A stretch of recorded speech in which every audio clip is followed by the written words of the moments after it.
Hydroponics log, Dr. Cross reporting. Something huge just slammed into the hull near food storage. It wasn't a rogue asteroid. I know what that sounds like. But it was big and heavy. It's hard for me to believe what I'm seeing here. This is crazy. Absolutely crazy.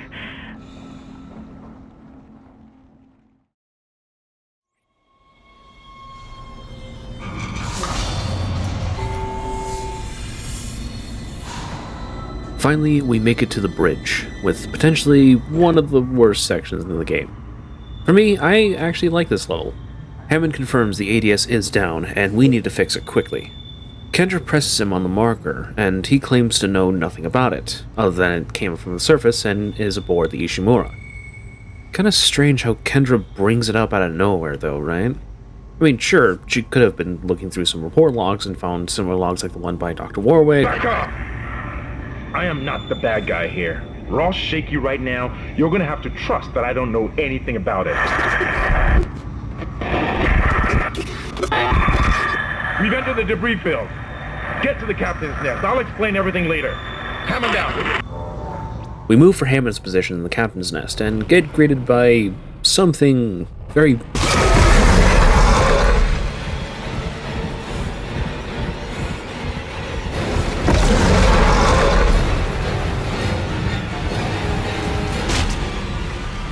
Here's hoping we won't have to deal with whatever that angry thing was.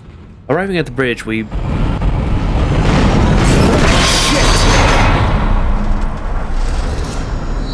Warning. Hull breach detected. Thankfully, nothing happened to life support, or we'd really have a problem. Bridge, come in. We've been boarded. Repeat, the ship has been boarded. We are under attack. Open fire! How are they? They've already killed most of the deck staff. We need security back up here immediately. Guns are useless. We can't hold them back for very long. We find the schematic for the level 3 suit and regroup with Hammond, who debriefs us on how to fix the ADS system. Hammond can do the technical stuff, but we need to reroute powder to the cannons manually via junction boxes. But we also need to activate the elevator out in security. By the way, Isaac, be careful. I saw something out there. I don't know what. I only got a glimpse. It was big. Really big. Thanks for the heads up, Hammond. Alright, well, let's get moving. Shit! Stand back! Thought that one was dead when I sealed the pod. These things don't die easily. Actually, let's get the level 3 suit on first.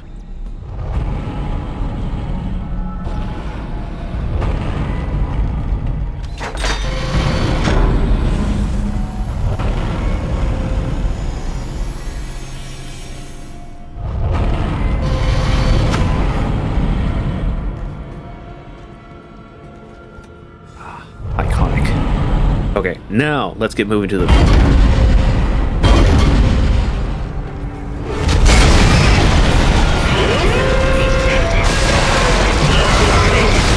This is the Brute, the first multi-body necromorph. And he certainly is big. He's heavily armored and can plow right through us. With enough damage to his legs, he'll stop charging at us and shoot balls of... something at us, which we can throw back, thankfully. But the better thing to do is aim for his arms. If one gets cut, he's pretty much as good as dead. Even if he is still alive, he can't really do much. There is a great tool to use on them, but we don't have that just yet. Now that he's dead, and thankfully opened the locked door to security, let's get the elevator turned on. Isaac, make us whole again.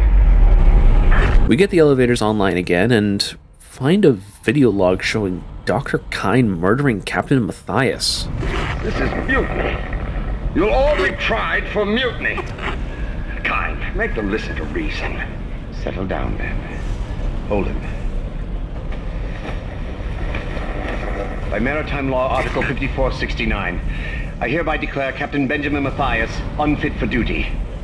The marker must be delivered to the church. Terrence, please. I'm sorry, Ben, but I can't let you do this. Traitor. Heretic. Hold his head. Murderer! Hold him.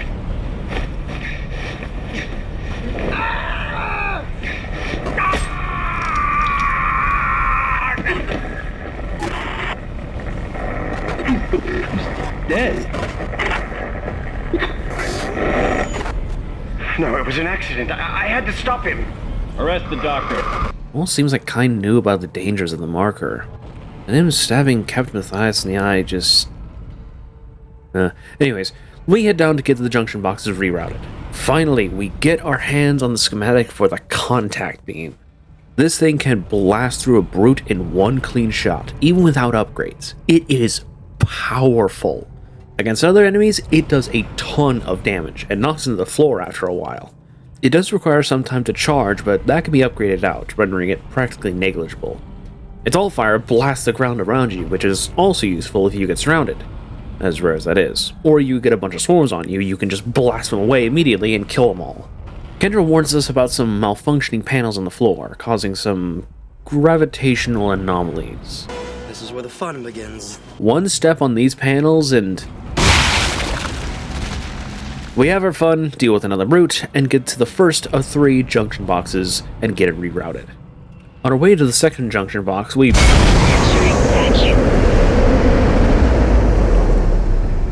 we get to another gravity anomaly area, with enhanced slashes no less.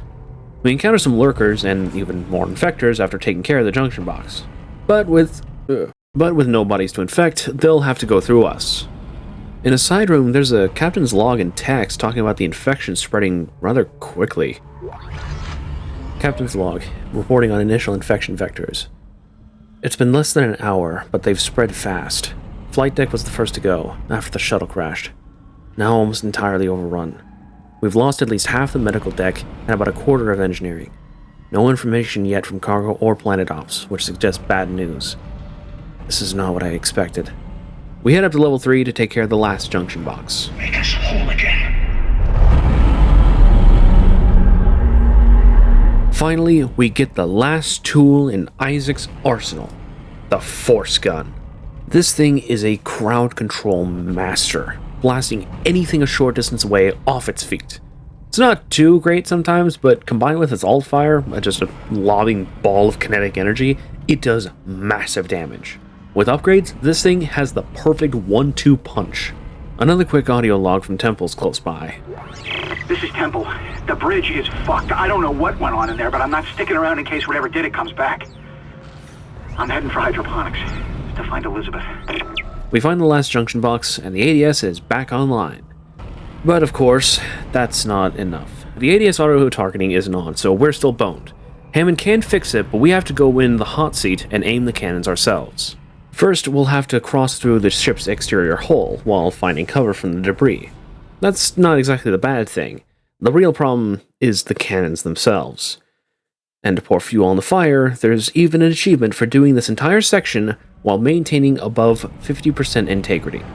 I take a deep breath and step into the pit.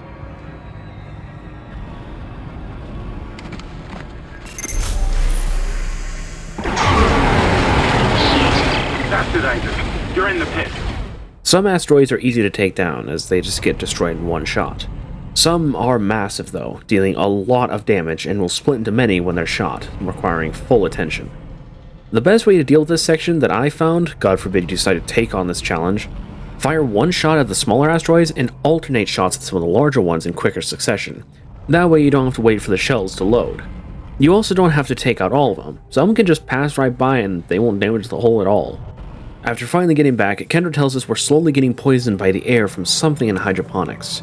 She's got plans for a poison to take down whatever is choking us out, and Hammond actually takes initiative this time, again, and heads out to hydroponics. We're ordered to head to medical to make Kendra's poison. I'll give this to Hammond. He's definitely an aspiring leader, and he acts like it too. Well, I guess it's back to medical.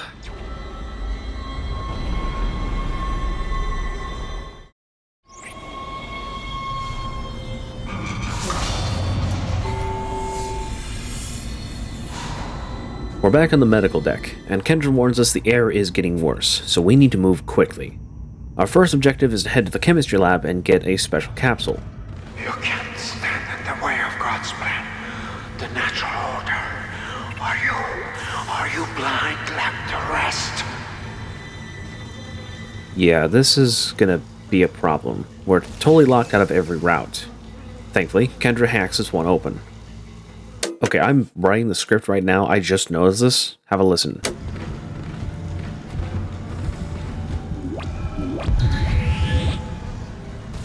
If you couldn't hear it, the body who smashed his head into the glass wall is gone, but for some reason Isaac's heart rate just elevated for some reason, and it was pounding in his ears. Oh, right.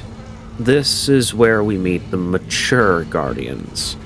These putrid, disgusting trapped souls are proper enemies, and they demand to be put out of their misery. You shouldn't get close to them, or they'll take a literal weight off your shoulders. But they still have some ranged options via their pods. They're pretty simple to take down, just shoot the one tentacle and avoid the projectile. Just be careful getting close to them too, because they'll just explode. Violently. Better have a good cutting weapon too, because you'll need to cut every one of those pods down in order to not get shot, and cut off the Guardian tentacles that emerge from their center. As we draw closer to the chem lab, Kendra tells us we need a base chemical and a sample of necromorph DNA mixed together to make the poison. There's another log from Mercer, who's conducting experiments on some poor soul while he tests out some regeneration theory. Can't hold me here. Personal log, Dr. Charles. I now have a live subject for my study. I'm eager to validate my tissue regeneration theory. Initial restraint was problematic, but now the patient's resting comfortably. He trusts me, Dr. Kite. He puts his life in my hands. He knows his part in all of this. Understands what I'm doing. The forehead has been swabbed clean and marked. What are you doing with that? And I'm now attempting to create a passage to insert the sample As it turns out, he was injecting a special strain of necromorph tissue into the brain of a live human. That likely being Brant Harris. We get the capsule and make our way to... What are you doing? Mercer. We finally meet the madman himself. He blabbers on about how inferior humans are, something about God's plan, and other unitology horseshit. Oh yeah, the Church of Unitology. I never did explain them, did I? There's not really much context given in game just yet, but we'll explore that more in just a bit. For now, just know Isaac hates them already. And for good reason, too. They're a greedy cult who indoctrinates people into, well, doing shit like this.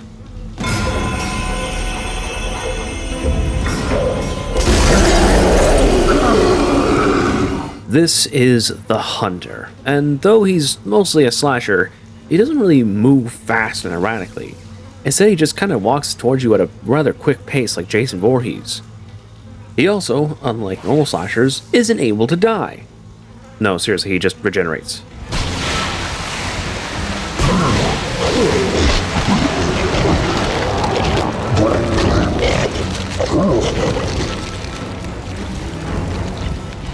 Being Mercer's test subject, being the one we heard being surgically tortured, death is a virtual impossibility, so we can only just cut it down and run from it while it regenerates. Problem is, Mercer locked the doors, so we're trapped here. Kendra hacks the door again, and we make our very, very swift exit. Hammond gives us a sit rep in hydroponics. One there. Repeat.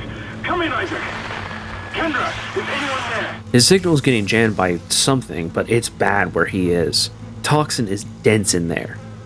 We've got to make that poison fast. Oh yeah, this monster is called the Hunter for a reason, because guess what his prey is?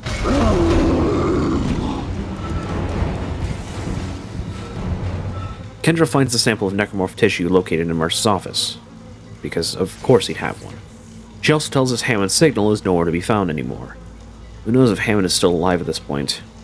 If not, we may not last long in hydroponics ourselves.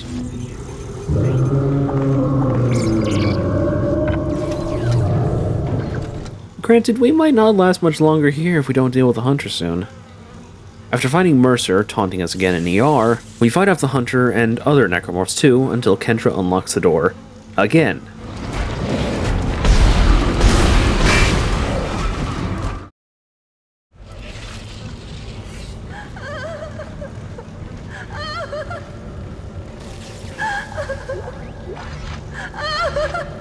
This is unnerving. Some random lady is distraught over her own corpse? This is again something debated over in the community. Is this actually real? Is it really her own corpse? Or is it just for technical reasons they just kind of duplicated the body? The injuries and details look the same, but it's hard to say for sure. We make it to Mercer's office, and it's a grisly sight.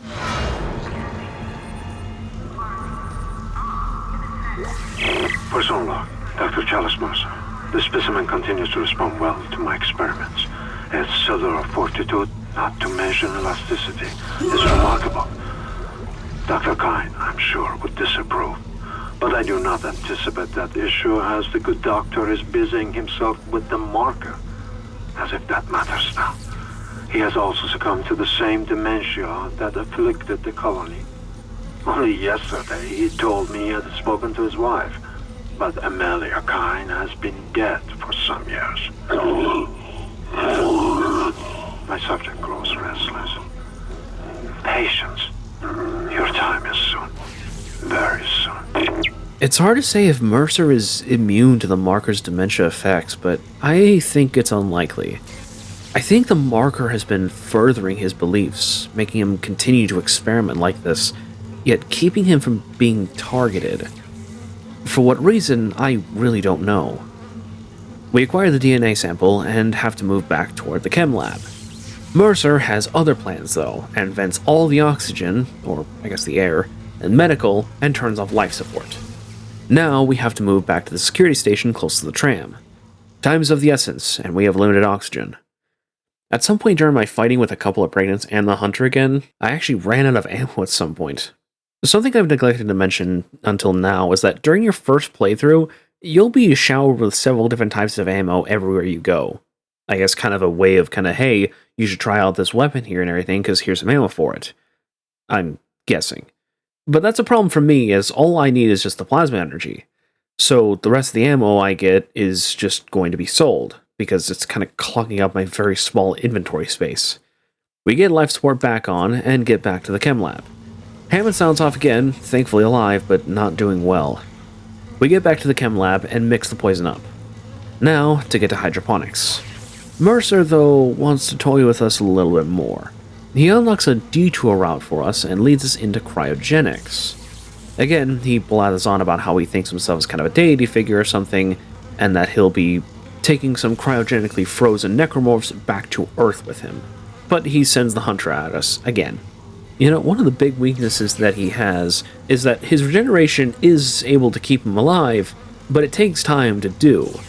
And thankfully, we can stasis him to make it last even longer. Using this to our advantage, we stasis him in the center of the room and freeze his bitch ass. Whew, thank God we won't have to deal with him again. Alright, let's move towards the tram and head for hydroponics.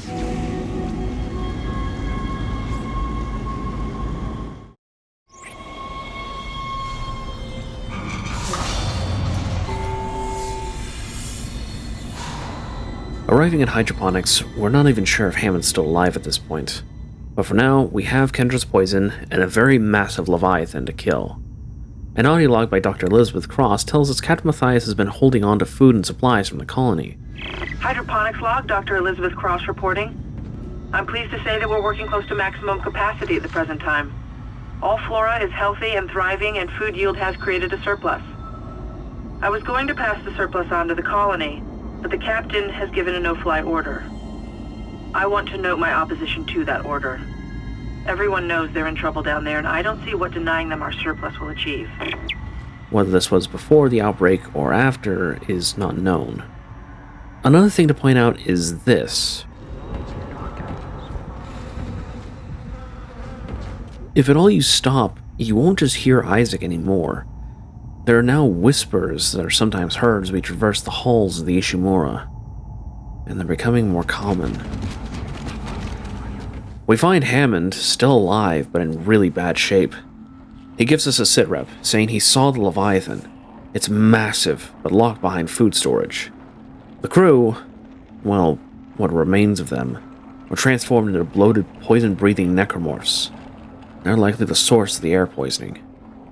Hammond tries to get up to help Isaac deal with them, but Kendra pops up on Hammond's rig, telling him to get out of hydroponics. You need to get to cleaner air. You're not going to be able to help Isaac in your condition. We'll have to handle this one alone. Again, can I just give some respect to Hammond here? The man is in a sorry state, but is willing to help Isaac clean this place up so they can all breathe. Major respect to this man. I would absolutely serve on him in a heartbeat. In the next room, food storage is just up ahead, but we can't just waltz our way in without taking care of the Weezers first. We head up for the west side, finding the West Grow Chamber is surprisingly calm and full of life unseen. Don't worry though, it'll pick up soon.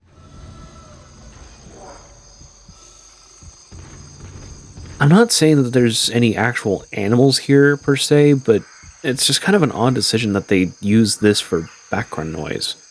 Like, it makes sense for the setting, yeah, but it's just strange when you think about how this is all on a spaceship.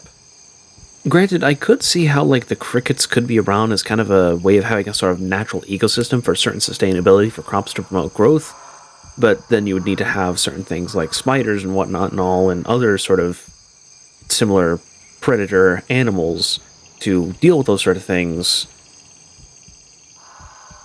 I think I'm reading too far into this. We're moving on. In one of the rooms, we find our target, a Weezer. They're the only necromorphs actually that don't even attack us, but they are still poisoning the air all around us. And with us being this close to them, the air is so toxic our automated SCBA kicks in. The best way to deal with them is to stomp them to death. You can't shoot them if you really don't care about ammo, but this is a survival horror game, and ammo is rather scarce sometimes.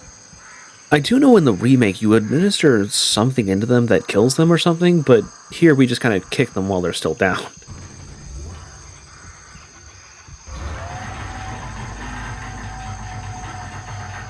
Warning. Toxics detected in atmosphere processing. A repair technician has been notified.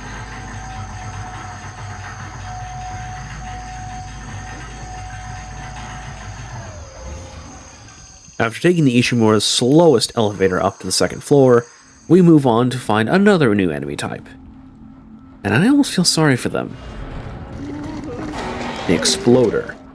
It's a shame these guys exist. For them, that is. These guys' only purpose is to slowly waddle their sack of volatile chemicals towards you and apply significant kinetic force to rupture it and explode.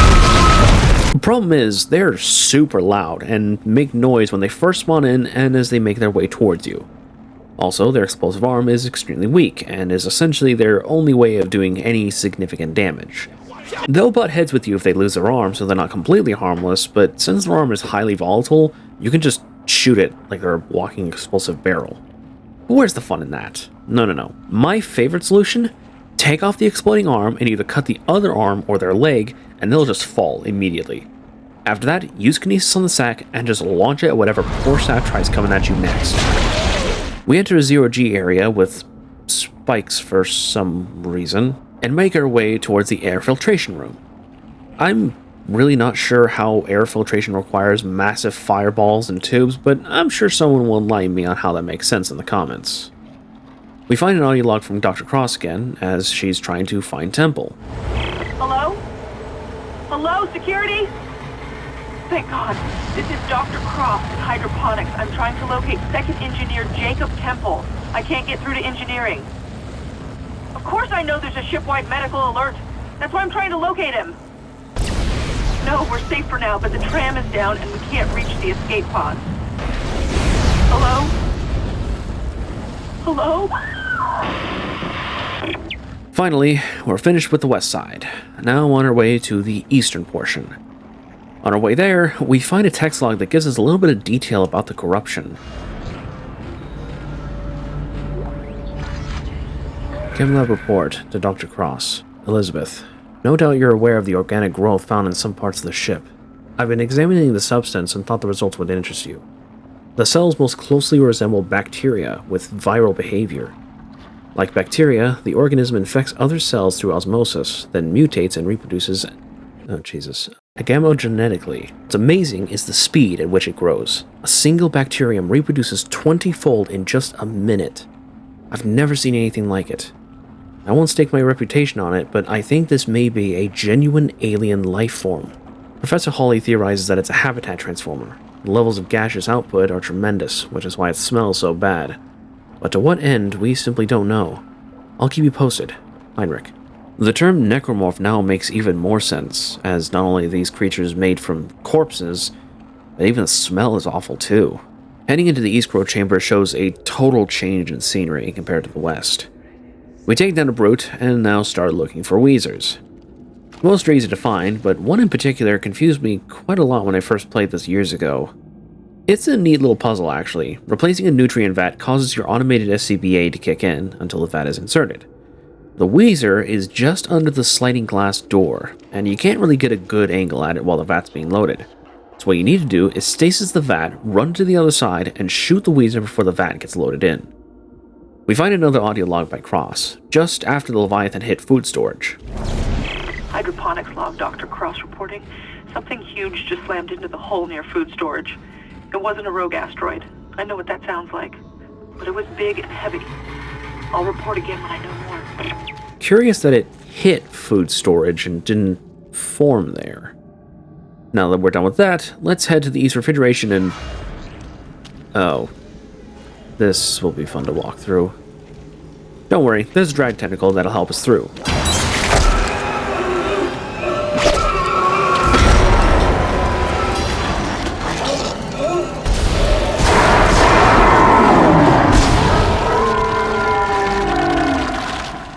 About 10% of the way. There's another audio log, this time from Temple, who didn't find Cross here, so he went looking for her in the mining deck. This is Temple, acting chief engineer. I came down here to find Dr. Elizabeth Cross, but she's not here. In fact, I can't find anyone, just more of this organic shit everywhere. I'm going to check the mining deck. It's about the only place I haven't looked yet. Surprisingly, he didn't encounter any of the Weezers.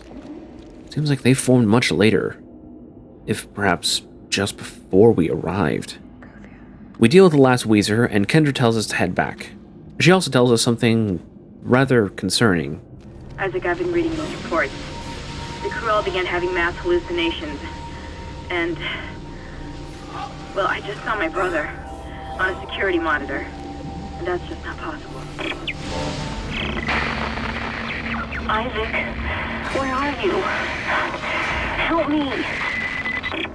We make it back to atmosphere control and unlock food storage. Now to administer Kendra's poison. But just before, a log from Cross again.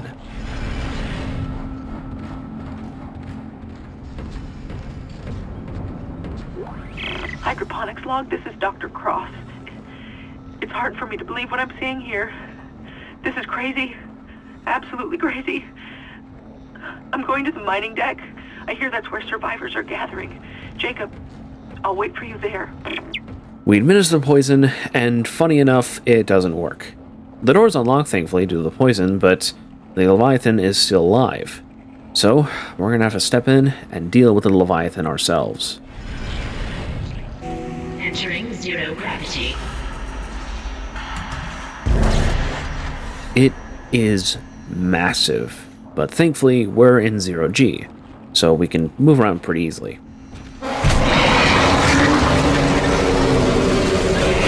It'll swing at us with massive tentacles, but we can thankfully maneuver around by just 0G jumping or just running around like this. They'll get stuck trying to retract in, so we'll have more than enough ample time to shoot them off. After we take off the 3 tentacles, it'll go into phase 2.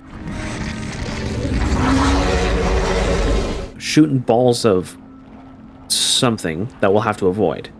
A rather useful tactic, if you don't care about ammo, is to shoot the first ball so it slams it into the second, then the third, then the fourth will slam into that, and the fifth, you can just kinesis it right back at the Leviathan. Granted, you can also just shoot its mod too, but, you know. If you want to save ammo, you can just kinesis the balls entirely and work that way. Of course, you can also use the explosive barrels too for some pretty nice damage. After that, phase 3 is mostly the same, alternating using the tentacles or shooting the weird balls at you. It can't do both at the same times, and it shouldn't be too hard to know what to do. After a long, grueling fight, we kill the Leviathan, and it lets out a very satisfying final roar.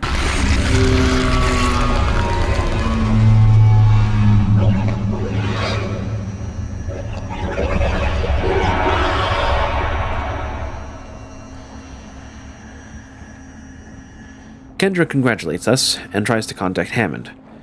He's nowhere to be seen, but Kendra has a plan to get off this ship. In the mining deck, there's a distress beacon, and with that, we can use it to call for help, so we can get the hell off this derelict ship.